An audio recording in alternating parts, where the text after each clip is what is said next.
السلام عليكم ورحمة الله وبركاته.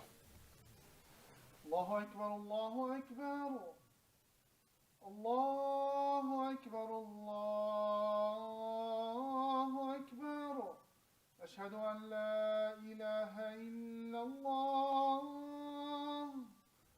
أشهد أن لا إله إلا الله أشهد أن محمدا رسول الله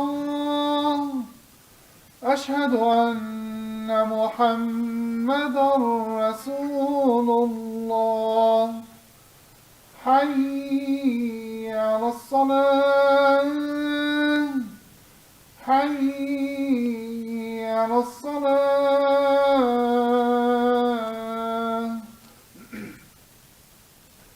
حي على الفلاح حي على الفلاح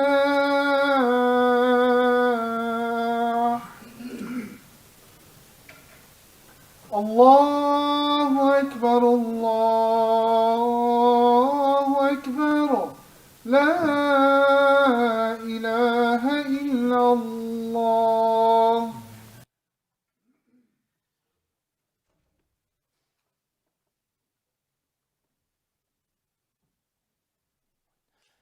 الحمد لله ثم الحمد لله. الحمد لله الذي هدانا لهذا وما كنا لنهتدي لولا أن هدانا الله. وأشهد أن لا إله إلا الله وحده لا شريك له له الملك وله الحمد يحيي ويميت وهو على كل شيء قدير. وأشهد أن سيدنا وحبيبنا وعظيمنا وقائدنا محمد صلى الله عليه وسلم عبده ورسوله صفيه وخليله أرسله الله بالهدى ودين الحق ليظهره على الدين كله ولو كره المشركون. وأشهد أنك يا حبيبي يا رسول الله بأنك قد أديت الأمانة وبلغت الرسالة ونصحت الأمة وكشفت الغمة وأنرت الظلم وجاهدت بالله خير الجهاد حتى أتاك اليقين ونحن على ذلك من الشاهدين. أما بعد. We begin by praising Allah Azza wa Jal, Lord of the Alameen, which is mankind, jinn, and everything that exists. And we bear witness that Muhammad sallallahu alayhi wa sallam is his slave and his messenger. Allah Azza wa Jal says in the Quran, بعد أعوذ بالله من الشيطان الرجيم يا أيها الذين آمنوا اتقوا الله حق تقاته ولا تموتن إلا وأنتم مسلمون. O you who believe, fear Allah the fear that He deserves and are not accepting the state of Islam, of submission to Allah Azza wa Jal in all that He ordained. My dear brothers and sisters in Islam, the Muslim Ummah is and will always be tested with difficulties, challenges, trials and tribulations, and also on the other hand, opportunities. Also on the other hand, will be tested with opportunities. How do we know how to act or react to those trials and tribulations? And how do we know whether to accept or reject those opportunities? Obviously, the simple answer is we turn to the Quran and Sunnah. Now, Islam stands the test of time, not because it speaks about everything specifically, but rather because it's a set of guidelines, principles, a paradigm, usul, that govern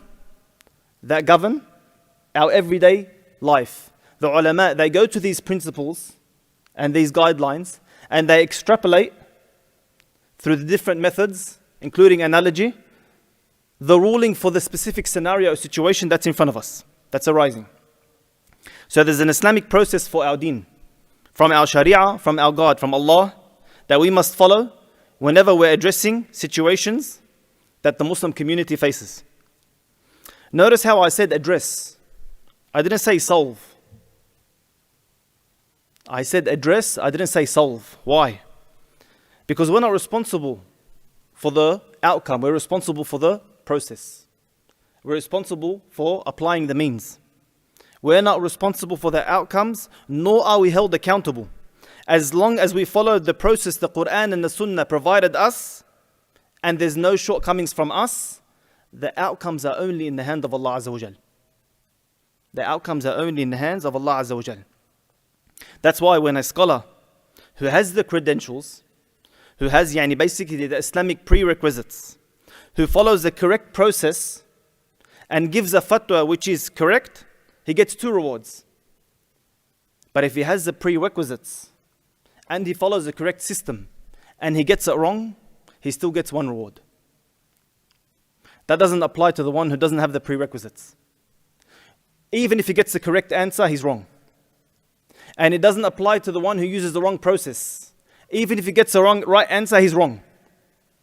This will open to the door to great fitna in the ummah if we just allowed anyone to speak anything that they wanted haphazardly, under the hopes and whims and desires of certain agendas and peoples, hoping that they'll get the answer right. So what does this process look like? I'm going to give a bit of a disclaimer. It's a very detailed process. It's a very comprehensive process. And it requires a holistic approach. And we can't do that in this khutbah today. It can also differ depending on the scholar, the situation, the scenario. But what I want to do is touch on a few major fundamental points, just so we can have a glance at that process. Just so we can have a bit of a glance at that process. First and foremost, my dear brothers and sisters in Islam, the person who is indulging in this process and betting on the path down this process has to have the correct intention, and he has to have sincerity. And I don't mean correct intention and sincerity as in it's for the sake of Allah, or if it's not for the sake of Allah. We're beyond that. If it's not for the sake of Allah, this person, that exact act will take him to Jahannam.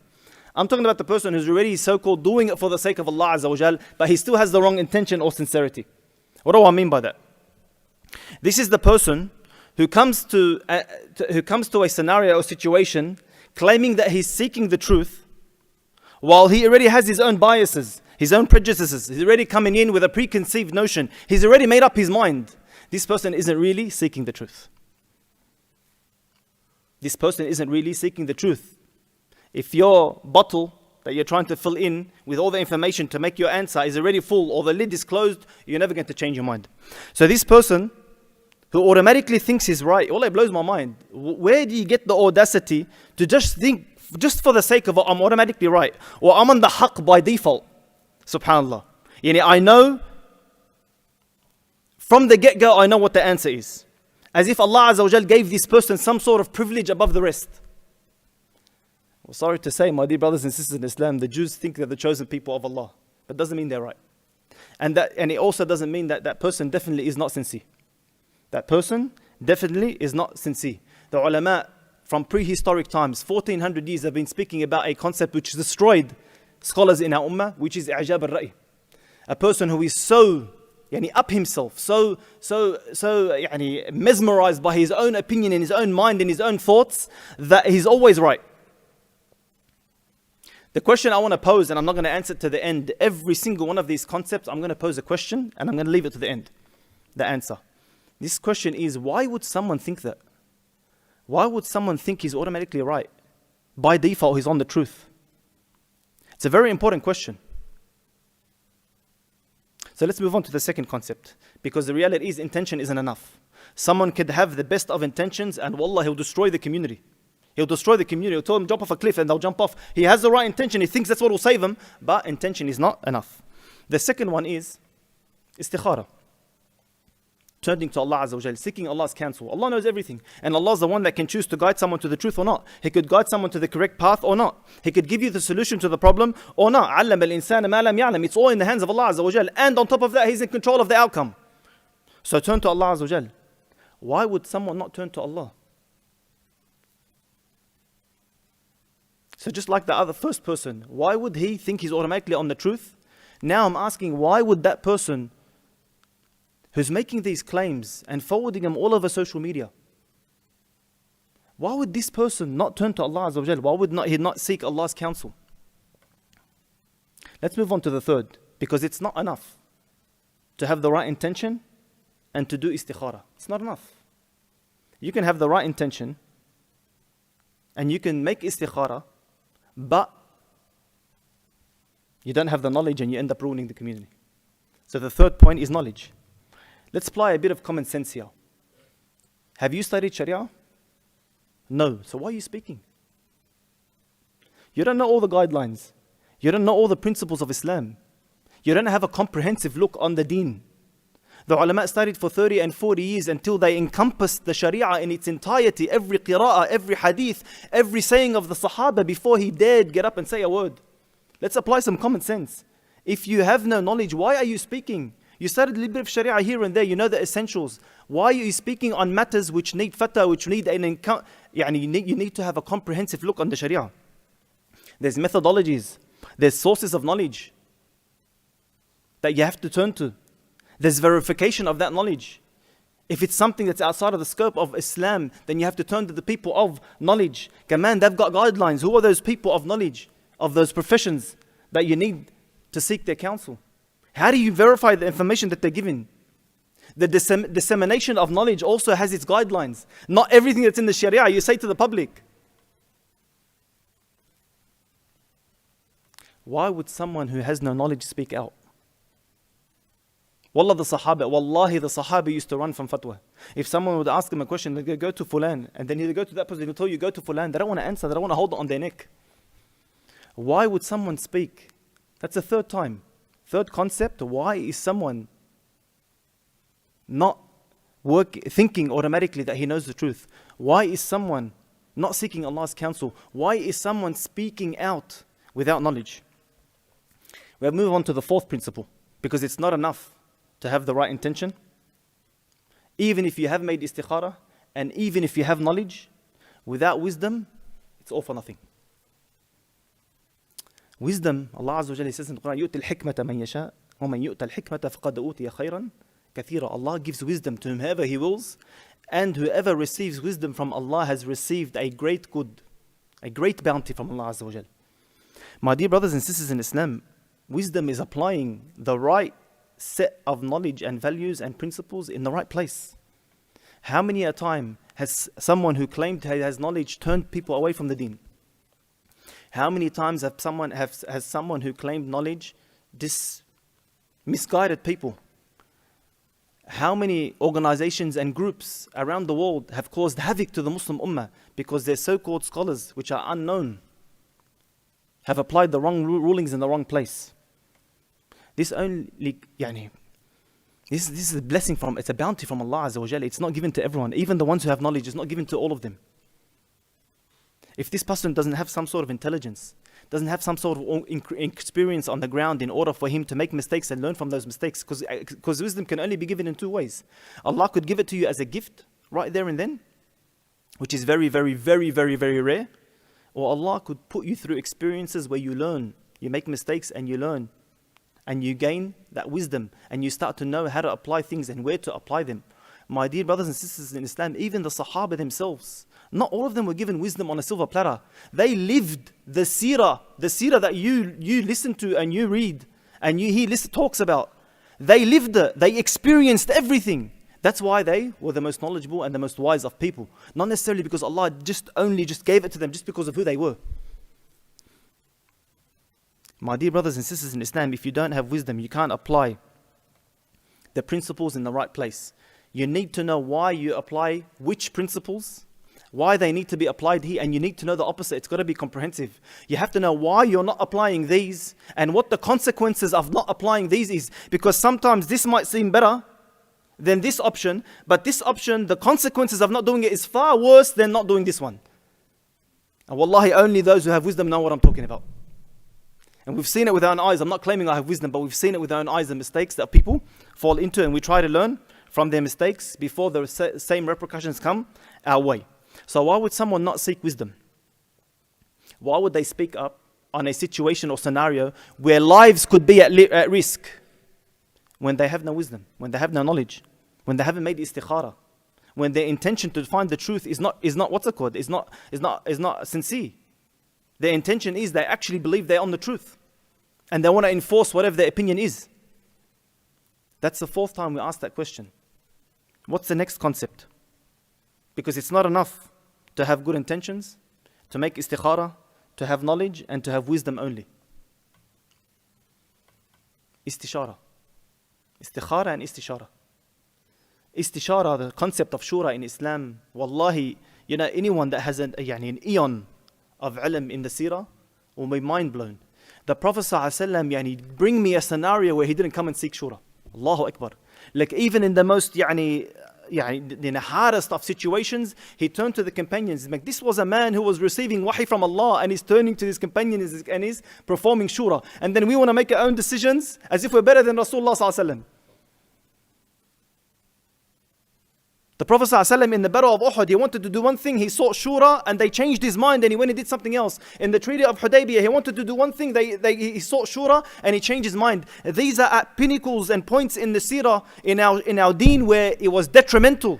It was detrimental what would happen, the consequence of their decision. Yet he sought shura and he asked the people and he even changed his mind. But shura has conditions, it has guidelines. How do you apply shura? Who do you apply shura with? Who has to be around you? What's the application of shura? To what extent is the application of shura? My dear brothers and sisters in Islam, wallahi, it's shocking. Wallahi, it's shocking. Be careful who you get your deen from. These are ahadith from the Prophet ﷺ. Why? Because there has to be a certain type of person around you. Be careful who your friend is, because you are on the religion of your friend. Why? Because they're the people you're going to do shura with, you're going to be speaking to and asking for and consoling in. Even the kuffar say, their proverb is, we are the product of our environment. So why would someone not seek shura? Why would someone not seek shura according to the Quran and Sunnah before he would come out and say something?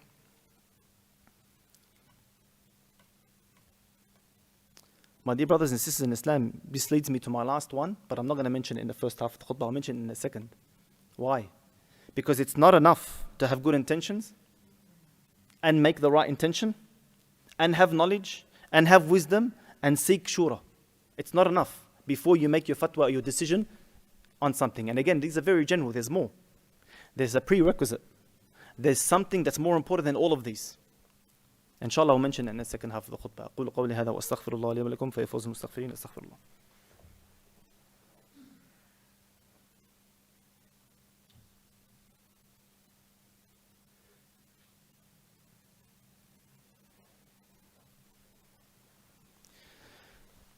بسم الله والحمد لله والصلاة والسلام على رسول الله وعلى آله وأصحابه أجمعين. My dear brothers and sisters in Islam, the Prophet ﷺ, he said, إنما بعثت لأتمم مكارم الأخلاق.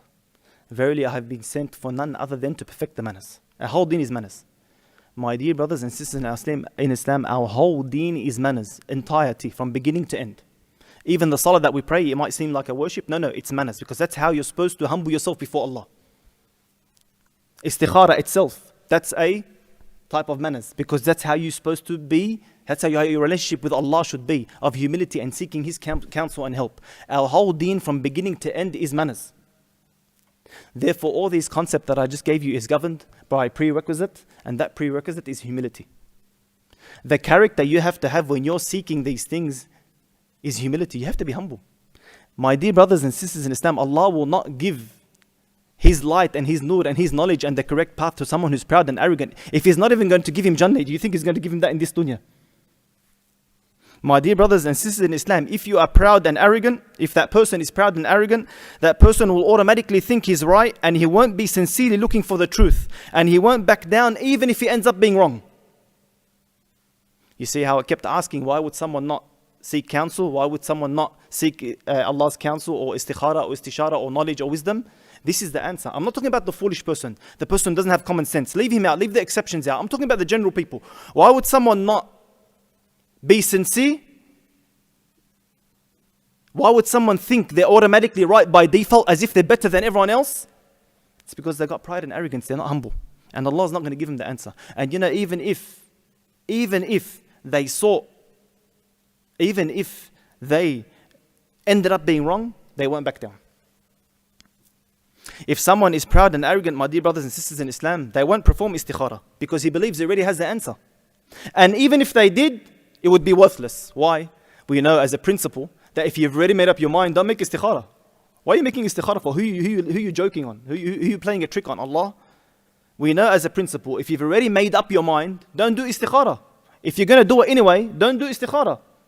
So this person who's proud and arrogant, whether he did istikhara or not, there's going to be no results from this. My dear brothers and sisters in Islam, if someone is proud and arrogant, he won't seek knowledge. And even if he did, it'd be worthless. Because the Prophet ﷺ, what did he say? He said, 2 types of people will never learn. The shy person who never asks, and the proud person who never accepts. He'll never accept. He'll never accept to humble himself below someone else and learn from them. He'll never humble himself below someone else and learn from them. He'll never accept an opinion that disagrees with him. He'll become argumentative.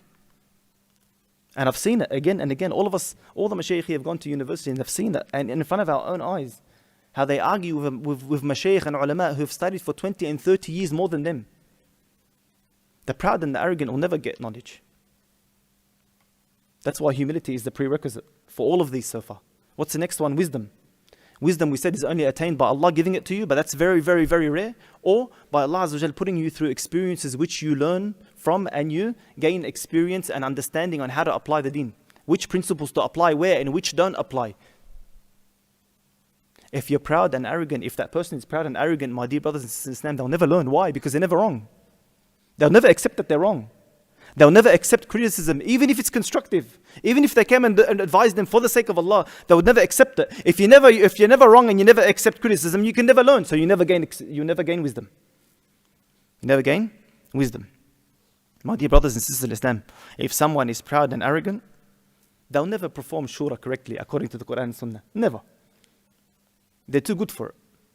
And if they do, they won't perform it according to the Quran and Sunnah with the people who Allah and His Prophet advised us to put around us. No. They'll do it with their crew. Why? Because they disregard everyone else. Everyone else is below them. No one else is good enough for them. Only from my group and my jama'ah or my people that are around me, they're the people I'll seek shura from. That's not a valid shura. That's not a shura that barakah is going to come from. That's not a shura that barakah is going to come from. Nor can this person even indulge in shura. Why? Because as soon as he sits there, he doesn't respect or value anyone else's opinion. It's just for show. It's just for show. Imam Shafi'i himself, he said, I never debated an ignorant person except he beat me. Why? Because he's got no values, he's got no foundations, he's got no nothing. On what terms can I speak to him? He'll get angry, he'll disrespect, he'll speak up. Imam Shafi'i is not going to speak up and shout and lose his manners in order to prove a point. My dear brothers and sisters in Islam, if someone is proud and arrogant, they'll become overconfident, they'll overstep their boundaries, they'll get involved in that which does not concern them. You know, the ghayr mu'ahal, that person does not have the Islamic prerequisites, that does not have the accreditation, that should not be in this position, like the sufaha that the Prophet ﷺ said will be put in the positions of leadership or in positions that they are not ahl for. They are not. They're not supposed to be there. The sufaha, the stupid people, the foolish people who get put in positions when they're the most foolish of the people, rather than the people who have the credentials and have the intelligence and are stable and well-minded, etc. Pride and arrogance does that to someone, where someone who's done nothing and is no one, has no credentials, just for the sake of he wants to come and argue a point and prove a point and shove it onto the community and spread it all over social media. And they cause havoc.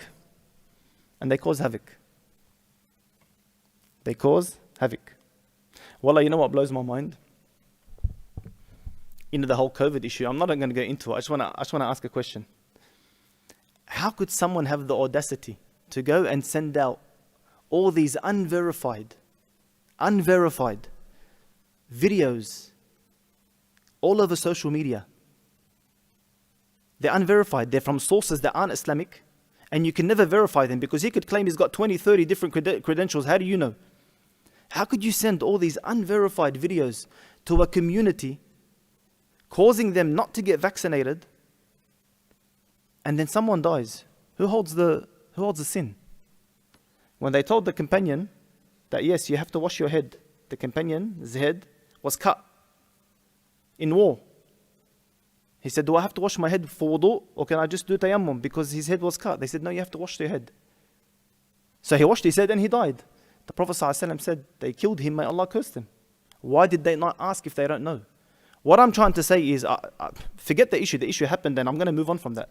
But how could you have the audacity, how could you have the heart to send something out there that could affect people's lives when you don't have a valid source of information Islamically? You can't verify that source of information, and people could die. I'm not telling you take the vaccine, don't take the vaccine. I'm saying, how could you have the heart? How could you stand before Allah Azza wa Jal, having sent out these videos? I'm experiencing people who, their families are in hospital, they're on their deathbed. Every few days you're saying, Azam Allah ajrakum, or may Allah cure you and your family, because of videos that were sent out and they didn't go and get the appropriate help they required. I didn't care what vaccine, not vaccine, COVID, not COVID. I'm talking about the process. The process is clear. How could you not have the process and go send these out and hold the wizard on Yawm al-Qiyamah in front of Allah that I said 1, 2, 3? Why didn't you verify? Well, I didn't know I had to verify. What do you mean I didn't know? That's not going to sit. That's not going to work. That's not going to work in front of Allah Azza wa Jal. It's all because of pride and arrogance. It's all because pride and arrogance. They don't want to follow the Islamic system. They think they know it all. And they even reach the level where they bash and they belittle and they look down at others. Well, brother and sister, please forgive me, but the one who has that single atom weight of pride and arrogance does not enter Jannah. They asked the Rasulullah ﷺ about what pride and arrogance is. He said, the one who belittles the law of Allah, and this is the law of Allah, and the one who belittles other people. So you got people looking down and bashing and mocking and laughing at people who take the vaccine as if they're sheep and they're so on and they're so forth. Out of pride and arrogance, that person does not enter Jannah. That person does not enter Jannah. The Prophet ﷺ, what did he say? Whoever humbles himself before Allah, Allah will elevate him. Whoever humbles himself before Allah, Allah will elevate him. That's not humility. You know what that is? That's liberalism. That's that hyper-individualistic personality, persona, paradigm, where he thinks he has a right to an opinion in every scenario. No, you don't. Not according to the Islamic paradigm. If you according to the liberalistic paradigm here in the West, in society, in Australia, yes, go for it, go do it. But don't claim it's Islam. Don't claim it's Islam. That's not the Islamic paradigm. The Islamic paradigm, you don't always get an opinion. How many of the Sahaba disagreed with the Khulafa, Umar, Abu Bakr, Umar, Uthman and Ali, but they never spoke out? Why? Because the Islamic paradigm is different. The Islamic paradigm, the communal benefit, far outweighs the individual rights. And I can't go into that. Of course, that's a long discussion. I didn't care about what, I'm not specifically speaking about COVID or any other situation. I'm talking about the process, because if we don't fix the process, then whatever other difficulty or calamity or trial or tribulation comes our way as a Muslim community, we will fail again. And we'll make the same mistakes, and we'll have the same problems, and we'll humiliate ourselves in front of the kuffar again and again and again. That's not our way. Our way is humility. Our way is the steps that I mentioned. Our way is Islam. So humble yourself and Allah will elevate you. Humble yourself to your fellow brothers. What did Allah Azza wa Jal describe the companions around Rasulullah Sallallahu Alaihi Wasallam? أَشِدَّاءُ عَلَى الْكُفَّارِ رُحَمَاءُ بَيْنِهُم. They were very, very nice and kind and gentle and humble amongst each other, amongst the believers. This will solve our problems. This will allow us to engage in fruitful dialogue. This will allow us to learn, to apply these principles correctly and come up with the correct answer most of the time. Of course, at the end of the day, the outcomes are with Allah Azza wa Jal, but it will allow us at least to not hold any sin when we stand before Allah Azza wa Jal. I ask Allah Azza wa Jal that He makes us humble. I ask Allah Azza wa Jal that He gives us knowledge. He gives us the right intentions and sincerity. I ask Allah Azza wa Jal that He makes us understand the concept of shura and apply it correctly. I ask Allah Azza wa Jal to give us wisdom. And I ask Allah Azza wa Jal to elevate us in this world and in the next. Ameen. Alhamdulillah wa kafa. Wassalatu wassalamu ala nabi al-Mustafa alayhi wa ala alihi wa man sara ala darbihi bi ihsanin ila yawmi ad-din wa wafa. Ibadallah, inna Allah wa malaikatahu yusalluna ala nabi. يا أيها الذين آمنوا صلوا عليه وسلموا تسليما. اللهم صل على محمد وعلى آل محمد كما صليت على إبراهيم وعلى آل إبراهيم في العالمين إنك حميد مجيد. اللهم اغفر لنا ذنوبنا وكفر عنا سيئاتنا وتوفنا مع الأبرار. اللهم انصر الإسلام والمسلمين ودمر أعداءك أعداء الدين. اللهم أعز الإسلام والمسلمين وأذل الشرك والمشركين. اللهم من أراد بالإسلام والمسلمين خيرا فوفقه إلى كل خير، ومن أراد غير ذلك فخذه أخذ عزيز مقتدر. يا جبار يا منتقم. اللهم اغفر وارحم المسلمين والمسلمات والمؤمنين والمؤمنات الأحياء منهم والأموات إنك سميع مجيب الدعوات. وآخر دعوانا الحمد لله رب العالمين وأقم الصلاة. Assalamu alaikum wa rahmatullah. If you enjoy our content, be sure to give it a thumbs up.